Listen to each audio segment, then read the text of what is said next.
وإخوانك تنال أجر هؤلاء كلهم إذا علمتهم وأخبرتهم بهذه الحقيقة. وعنده في المدرسة تقول لهم أريدكم أسمع كيف تكبر، قال الله أكبر، قل ما صحيح. ولذلك هناك عدة تكبيرات من يكبرها لا تصلي خلفه أو أعد الصلاة.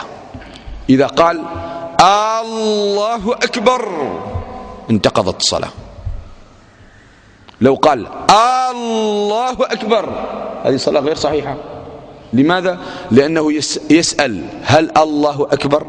الله أكبر، هو يسوي نفسه أنه يريد أن يحقق الله أكبر، راحت الصلاة. قل له نعم إن الله أكبر، خذ منك، خذ. هذا هو. إذا قال الله أكبر تنتقض الصلاة. أيضا إذا قال الله أكبر تنتقض الصلاة، أضاف حرف الواو.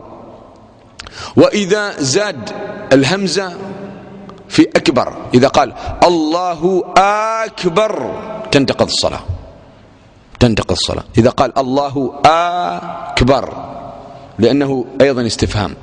وإذا قال الله أكبر تنتقض الصلاة، لأن أكبر معناه الطبل، فتصور أن هذا الإنسان ماذا يقول عن ربه؟ الله أكبر. أكبر في اللغة معناه أكبر الطبل، طبل، ولذلك تنتقض الصلاة. إذن هذه الأوجه لا يصح. إذا زاد قال الله أكبر هذا لا بأس، الله أكبر لا بأس. إذا قال الله أكبر غير صحيحة. الله وأكبر، الله أكبر، الله أكبر. أحسنت، شكرا.